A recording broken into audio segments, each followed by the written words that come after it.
What is the power going to be like, and what are the opportunities going to be like putting intelligence, operational intelligence in everyone's hand? It's just going to be more of everything, and probably more of some of the bad things. But I'm an optimist, and more of everything. Hey, we're gonna level out the playing field in intelligence. I think that's great. And if we're providing a great product at a great price and a great location, I think we win.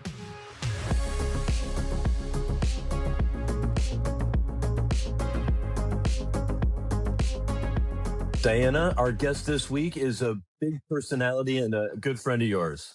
Amazing. Yes, it's Brian Benstock. I have to say, you are an icon to all of us. I cannot believe what you've accomplished in your lifetime and what you have done. I'm thrilled to have you on the show, Brian. I am thrilled to be here. I wanted to come in person, although I could do it from the Zoom in my office, just because I get inspired every time I see you and every time I'm at this amazing facility. And it's such an honor and a privilege to have you as a friend and to be here with you today. I'm always trying to keep up with you, Brian. Uh, you're a tough act to follow, Di. Really, really great. Of course, Brian is the general manager and vice president at Paragon Honda and Paragon Acura, and he is the dealer principal for White Plains Honda. Brian, there's a lot to discuss. Let's just jump right in. Pricing transparency has become a really big issue with the Federal Trade Commission issuing warnings to almost 100 dealerships. How do you look at the issue and the FTC's efforts? Well, I think it's a great initiative that's going on right now. I think we've been a one price pre-owned dealer for nearly 16 years now, and it's been really successful for us. In fact, we've been the top certified Honda dealer and Acura dealers in the world for about 17 years. So I think transparency pays off really well. The challenge, of course, is with so many of these platforms, ranking based on price. You've got a lot of actors in there that don't necessarily play fair, and I think this will level the playing field. And for us, it's not going to change anything that we're doing in terms of pricing, other than I think make us uber competitive, because we were competing with a lot of independents that weren't necessarily playing by the rules. Most of the franchise dealers that I know play by the rules, but there were some of those independents that were not, and that has an impact, and it has an impact on us. I mean, I have always been so fond of everything that you do on your website, Brian, especially because as a consumer, you would go on and it's very clear cut in terms of how much you're selling these vehicles for, but also the fact that you also offer delivery services, unlike any other dealer, the way that you guys do that. We take a look at what's going on outside of the automobile industry. You take a look at what Starbucks does, or Amazon does, or Apple does, and we first thing we try to do is mimic the hours. Right? We look at these giant companies, these unicorns, and Google, they're open 24 hours a day, and Amazon's open 24 hours, and we thought, how can we do that? And would there be a market for it? And certainly for a website, that's easy, but it was a little bit more difficult when we did that with the service department. And who knew just how successful that would be? Our service department's open 5 days a week, 24 hours a day.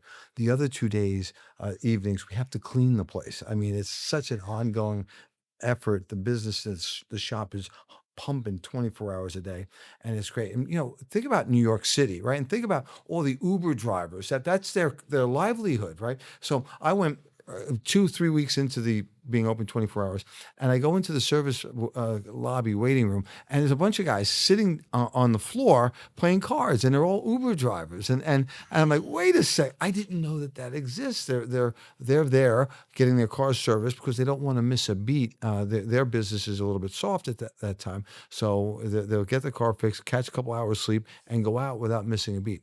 The other thing we learned is those Uber drivers, they service at a 5x interval of regular customers. And so Mm. we were not targeting them. We did a study with Google to see who our most reliable, frequent service customers were. And we have pages and pages of people that were servicing with us 8 times, 9 times a year. And it's my business. I didn't even know that. And I'm like, who are these people? Well, they're the Wow. Uber drivers, right? That So smart. know that they need to service the car, they need to maintain the car, and thankfully now we reach out to those. So that's was a blind spot for us, but a tremendous opportunity for us. Wow. So that really helped the fixed ops. It helped fix stops tremendously. In 2016, I made a challenge to the store. I wanted to double business in 24 months. And colleagues of mine were saying, well, we saw your sales have gone up, but they didn't double. I said, you were looking in the wrong place. You weren't looking in my service department. I think that counts, right? And we literally doubled the amount of repair orders and customers that we were able to serve. Since 2017, we've picked up over 200,000 cars, serviced them, and brought them back to the customers. So smart. Yeah, so it's but but how, this shows you how out of touch I was. I went to tell this idea to Gary Vaynerchuk, just a little bit north of here, and I sat down in his office and I said, Gary, this is my idea. I want to pick up customers' cars and service and bring them to. He goes, big effing deal, big deal. This is New York City. I can get anything delivered to me, and I realized, wow, he was right. But he says, now you want to impress me? Pick up my car, service it, put it back in my driveway, and put a Jets hat with "This is our year." Wow. Now you've got something. Now you've got something special because, as you know, his one of his goals, he says, is to own the New York Jets, and I'm a faithful, suffering Jet fan as well. But he says, when you do that, I take a picture of that. I send it to all my friends. I said, these guys really get it. And today with social media and our ability to know customers better, that's the kind of personalization we're working on. But that's what you help us deliver, right? It's personalized, scalable Yes. customer information communication because social media's got to touch me. It's got to be about Yes. me. Yes. And when you can do that at scale, then we think we've got something. Brian, along those lines, another thing you've done to expand fixed ops and to meet the customers where they are, you've recently gotten into mobile service with all three stores. What appeals to you about that approach? Nothing. It's just another blind spot, another area. I thought we solved the customer problem with pickup and delivery. There's another subset of customers that will not give their car to somebody to drive it into a dealership and then put it back in the driveway. And I didn't realize just how much of the mobile work or the work that we're doing at the dealership could be done in the customer's driveway. I'm told it's 37% of the work that we're doing now in the shop can be done at the customer's house. The great thing is that's the lighter work. And Yes. so any work that I can do outside of the shop gives me capacity inside the shop for the heavier work that's more profitable for us also. But more importantly, it helps me serve more customers, right? So that outreach. So we're getting a couple of bites of the apple. One, we're servicing a customer where they are, when they want us to be there.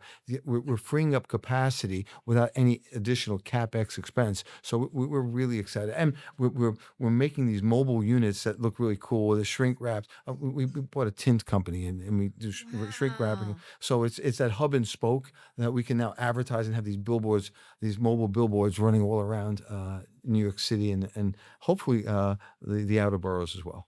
But Brian, I have to tell you, one of the hardest things of running a business, as you know, is your people and Doesn't processes. it drive you crazy? Because you think you have the process, and then you turn around and the process is broken. You didn't realize when it broke, how long Yeah. it broke. Okay. So you're hurting the same cats I am. Yeah. But that's the opportunity because if you can do that better than other people and you can do that Yes. better at scale, I think that's where the opportunity is. And we went a number of years ago from being personality driven, the big rah, rah, rah salesperson that can get everyone fired up to being process driven. And that's been a savior for us. And again, it's a struggle. But it's one once you get it right, it's really great. Somebody asked me, a former associate of mine, "What's the thing you're most proud of?" And I took him into one of our buildings and I said, "Go through the sales process." And salesperson did it. Then I took him into another building. I said, "Go through the sales process." And he did it. And I took him into a third building. And the third building, the third salesperson did it. I said, "It's taken me in my entire career to be able to get that done. Now we just need to maintain that. But to have, everybody singing from the same song sheet. And the great thing is once you've got everybody singing from the same song sheet, when you make an upgrade or an improvement to it, you're changing one thing in the process across all of the platforms that you have. And so the impact is immediate. And that's really something to be excited about. But you know what I love about you, Brian, is, and I know a lot of people don't know this about you, but you are the most disciplined person I've ever met in my life. You get up at 4:30 in the morning, 4 o'clock. 4 o'clock in the 4 morning. o'clock. Yeah, it's not 4:30. You read like tons of materials. 4 to 4:45 is reading and Okay. coffee and Okay. coffee and reading and coffee. And then you're working out And like we I crazy, right? You're running how many miles and I've run that into the ground. I've run 25 or 26 marathons. My knee is shot, but I've got a gym. I bought the gym. I thought it was a good idea. I thought it was an investment in my health that would force me to go. And I train. I have three different trainers on purpose. Right. I've got one guy that hits me 4 times a week. I've got one woman who hits me 2 days a week, and another woman who hits me on Sundays. So the 7 day a week routine, and it keeps it fresh. And they, you know what, they all want to make sure, hey, they're putting in the work with me, so they come fired up, and I come fired. I don't sleep. I'm beat up, but it's great. It's absolutely great. I'm in the best shape of my life at 65, so I that's cannot kind of believe your exciting. age. It's remarkable. But from 4 in the morning, when do you go to work then? No, so 4 to 5 is reading, and then the gym is 5 to 6:30. 6:30 to 7:30 is probably data. Looking at, and now all the numbers are coming in. Check the bank accounts, make sure that there's green, not red, and thankfully that's been okay. Before my daughter goes to school, kiss, love you, hi, hi to the wife, bye, love you too, see ya, work. Now I'm leaving earlier than I used to leave. I'm leaving the office about 7 o'clock most nights, grabbing dinner on the way home, and uh, and do it all again. It's The consistency. well, you can't. The young men and women coming up in the industry are so sharp, and they have tools as they're coming up that what took me years or decades to learn, that they're learning very quickly from some of the things that we've done. And so, how do I keep myself relevant with these new people, young people? How do you keep yourself relevant with somebody who's born into an AI world? They don't know anything different, and I think there's a lot of profound changes coming by way of AI, and I want to make sure that I'm up to speed on those changes. Brian, how do you use AI in your life and in your business? Well, voice technology to turn on the coffee machine in the morning. That sucker turns itself on. We're using AI for everything. I've got a personal friend named Claude, and Claude knows more about me, and I hope Claude keeps my secret secret. I've attended class at MIT to learn the basics of AI, so I could communicate with the people that are actually selling, offering, providing AI. So I had just a little bit of knowledge, and we're incorporating slowly. Did letters, emails, of course. Then we built a couple of AI agents that we think are really slick. And who do we get to program some of our AI agents? None other than Jordan Belfort. I mean, now, Wow. did like him, don't like him. He can sell snow to the Eskimos. But some of the processes, the straight line selling, the things that you need to do, we've adopted into some of the things that we're doing. Then we took a little bit of the best there. We took some of the best service AI or best service information from Chris Collins, and then trained an AI agent to use those hooks, those terms that'll be most successful. How many of us have trained somebody only to have them leave for whatever reason to go to the competition? You give them a little bit of knowledge, they take that knowledge and look like a genius and go Yes. someplace else. We don't have that problem with the AI agents. And then we're assigning them to the work that people didn't want to do anyhow. We could get Mhm. people to make calls, but some calls people are excited to make and others they're not. Like take open recalls, for example. All manufacturers have open recalls, and even Honda does. And you'll get a list of these are the assigned customers of yours. Maybe it's 10,000 customers. How do Sure. you reach 10,000 people? The math tells you it's 2.5 calls to reach one customer. So that's 25,000 calls. Well, the Yes. AI agents can go after that. And they can go after that with a script where they understand the recall, they can explain the recall, why it's important. They can tell the customer, hey, by the way, your part's here, it's on the shelf. Let's make an appointment to get that. Or would you like us to come to you? And it can make the arrangements to send out a delivery car to pick up their car, do the service, and put it back in his driveway. So it's pretty slick what we're able to outsource. We've made all the mistakes. Maybe we're going to make some more, but we finally got it when we're anxiously looking forward to a recall, so that we can continue to dial for dollars, and it's really great. Brian, how because I have been hearing from different views on this about AI, right? Um, I have also met with the CEO of one of the biggest bankers actually in automotive, and he said it will be transformative for dealers where it will basically reduce operating costs all the way across, and he is looking for the future right now in terms of how much profitability there'll be. And then I talked to all the dealers and everybody else, and they're saying, no, no, the costs of operations continue to rise and margins continue to fall. What do you The believe? best thing I heard, and I love this. Yes. Someone said, "There's too much hype around AI. Don't believe all the hype." At the same time, he said the opposite's true. That people aren't taking this seriously enough. There's a tremendous opportunity, and people are missing that. That duality coexists because both are right. There are plenty of people that are going to invest a lot of money, not know what they're doing with that. They're going to have the redundancy of people doing the work and the AI agents doing the work. But there are going to be those that are going to look at it. Steve Jobs Yes. turned every one of us into a photographer. I think that's amazing. He turned every one of us into a photographer with the iPhone. And as a result, 5 billion pictures a day are taken.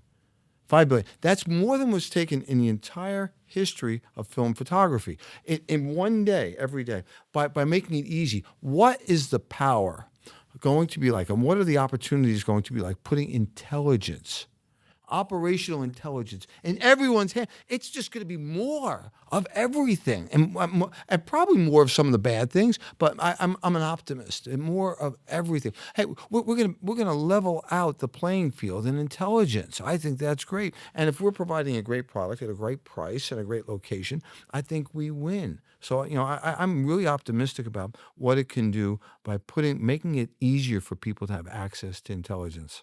I was thinking about this, but if you had the opportunity to have robots do oil changes, would you do it?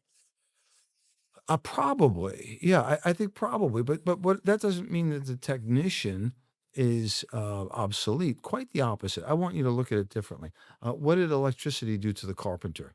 It didn't eliminate the man who was using a handsaw or the woman. It made them more powerful, able to do more things. So if the technician that was doing the oil change is no longer doing an oil change, but he's doing different work that requires a different level of skill sets, well, then I think that's a plus. If the BDC reps that have been replaced by AI agents who can now make more calls, if they make more calls, they make more appointments, and we sell more cars, I'm going to need more salespeople. So those BDC reps now transform. The taxi driver that didn't transition to Uber probably felt they were left out in the cold. They didn't have as many clients, and so there's always going to be an S curve. There's always going to be a better way, and it's the ability to see when that S curve starts to decline. Where is that? Where are those people going? Right? There's money gets sold off on Wall Street. It goes someplace. There's always a bull market everywhere, and I think it's the same thing. There's going to be one aspect. And a number of jobs that disappear, and I think the number of jobs that are being created is going to be even greater. So, and that's history's proven that time and time again. This young country, this 250-year-old country of ours, in the 1800s, nearly 80% of the country was employed in agriculture. Wow. 80% of the country was feeding itself and feeding it. Now it's less than 2%. So technology, what happened? Did all the jobs go away? No, other jobs, new jobs were created. And I think the same thing is going to happen here. The automobile gave us the ability to be mobile all around the world. As a result, cities popped up, businesses popped up, people could go further, other things, other opportunities. If you're a horse, you're relieved. Hey, okay, I don't have to take these people around. And maybe the horse business changed, but again, automotive. Paragon had a stable at that location in the 1900s to the late 1800s. It was a stable. It transitioned now to serving far more cars or people than we ever served as a stable, I think. I hope. Honda had been kind of on the back foot on the EV thing. Don't believe the hype. Don't believe the hype. The back foot, nothing. I was a Honda EV dealer in the mid 90s. Honda was the leader and EV technology. I sold or leased an EV plus one. It looked like a giant CRV. You plugged it in for 2 days and it ran for a couple of hours, but it was their toe in the water.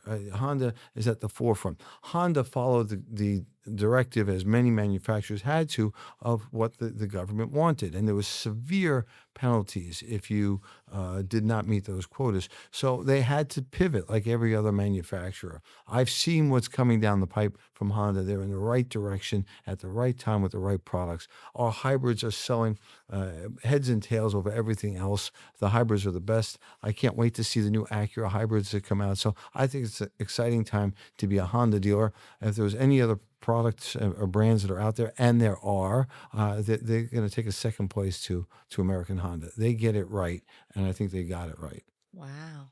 Brian, I guess let's just to come back to the beginning with the FTC. I heard you saying you're glad to see that the playing field's going to be level. Are you surprised in any way that this enforcement action is coming from this administration, or does it feel like the right thing? Well, let me be agnostic about the administration. I think the government is responding to an overwhelming number of customer complaints, and I think it's a good thing. And who can be against transparency? I think it's really important. Let's make sure we understand the rules. Let's make sure that they're clear. Let's make sure that they're clear from state to state. But I think transparency is a great thing. I think we're in an efficient market, and an efficient market, both the buyer and the seller know the price, and I think that's really effective for us. Profit's not a dirty word. The FTC is not saying you can't make a profit. Just when you offer a car for sale, make sure you sell it for that price. And I think that's a reasonable position for them to take. And there's a number of other initiatives that they're following. But I think anything that benefits the consumer ultimately benefits the manufacturer and the dealer. So I think it's a good step in the right direction. I have one more question. It's because I know you personally. Okay. It's gonna be a tough question. What drives you so much, Brian? It's the thing that I was always curious about. And the reason is I know that you're half Puerto Rican and half Jewish. Right. You have a Jewish dad and a Puerto Rican mom, That's right. right? Which I don't think anybody knows about. It's passionate discipline. Mom brings the passion and dad brings the fiscal responsibility and discipline. It's the best combination. People are shocked when we have these events. They're shocked I can dance. And I can dance. That's mom. Dad can't dance, but mom can dance, So it's really a wonderful combination. And they've got their marbles, which is great. So it's a blessing, something I don't take for granted. But from a huge, diverse family like that, and you started the car business. Like, this is what they want to know. You started the car business at what age? I started at 22, the age of 22. 22. Yeah. And what I love is nobody asked me what nationality I am when I'm selling cars. You eat what you kill. The managers didn't care what my nationality was. What are the numbers? What are the numbers? And so I grew up in that environment, and Paragon is the most diverse place in the world. We don't care what God you pray to. We don't care when you go home who you make love to. That's not my business. It's really what can you do for the store and for the And you customers. started as a salesperson. I did. No money, nothing. Zero money. I mean, Yeah. I was living in my parents' basement apartment, and with Jim Morrison poster on the wall, and traveling in a little Civic to work. And it was I had great mentors. Nancy Phillips, who's a dealer broker in the New England states area, was my general manager. She is fantastic. She was elegant, eloquent, and brilliant. She worked under Paul Singer, who, again, later when Nancy left, I worked with Mr. Singer. It was the greatest blessing of my life. In fact, his wife met me at his office yesterday, and he passed away in 2006.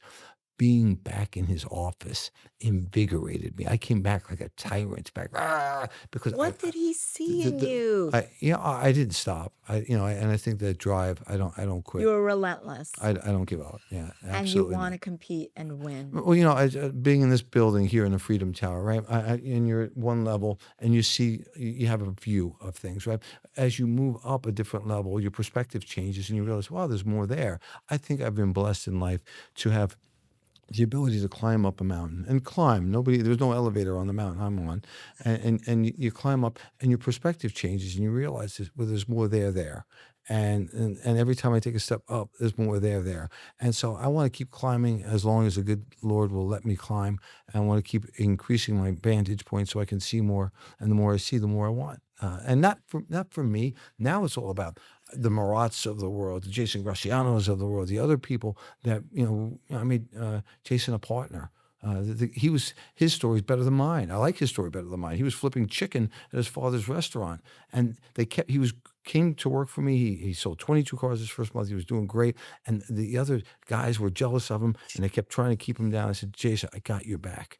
And from that moment on, his career has just skyrocketed, and now he's And doing what was Paragon selling when you were 22? How many yeah, cars? it was at a low point. There was some transition in management, and we've had Paul Stewart. I made a great combination. We did some very special things, and continue. I'm still working for him. I don't see it any But different. now selling 1,000 cars a month, There's more there. I promise you. it's incredible what Yeah. you've done in your Well, lifetime. and you're a great part of that. We weren't always friends, and I know we weren't we were always friends. we were adversaries, and we were speaking on a panel someplace, and someone said, "You guys should get together." And you looked at me, but he's working for them, their agency, and I'm agnostic. I don't. I'm loyal to I partners, realize vendor that partners, now. but Yeah. I'm agnostic. But may the best man or woman win. If you can help us, you're on the Brian, team. I was always threatened by you, Yeah. and was scared of you. No, let me get it clarified. No, I never threatened you. You that was in your head. Yes, in my Okay. head, Yeah. because you're an intimidating figure in the automotive industry. W- But I don't think most people realize where you came from and who you really are. So I'm so grateful. Well, But you're same also here. throwing a huge event, and I want to also announce that. Well, this I'm inspired when I come here, and the idea is to go to the top of the building and to have the top of the world international tech summit. Hosted by Diana Lee and myself here in this building, and we're going to bring the biggest dealers globally. I mean, because I know people in Kazakhstan, I Yes. know people in Dubai, and I know people in the Netherlands, and of course that faraway place, Canada. Those Yes. guys, and the idea is these dealers that we've met sell one gentleman sells 100,000 cars a year. He's got a 50% market share in his country. Another gentleman, the gentleman from Saudi Arabia, his stores sell 170,000 cars a year. I want to get these guys in a room, right? I want to get Steve Greenfield and a couple of the other tech Yes. wizards in here and say, hey, here's what's coming. Here's what's coming. And before NADA, where you got to go sit with 800,000 people, you get hit on all the time. Everyone's grabbing me. Come to my booth. No, I want to have sort of this is what's coming around the corners. Let's prepare in advance. What you know in advance, prepare for in advance. 6 P's, right? Prior proper planning prevents poor performance. Let's get these guys together. Put our brains. The guy from Saudi Arabia is not worried about me competing with him, nor am I worried about him competing with me. Bring the kids from Northwood University here so that they can help us host this, and they're fabulous, and really have a lights out event like no other. I love it. That's I the can't vision. wait for the date. It's Can't going to be in come fast October. enough. Yep, I agree. Thank you so much, Brian. Thank you for having me. You're the best. You're the best.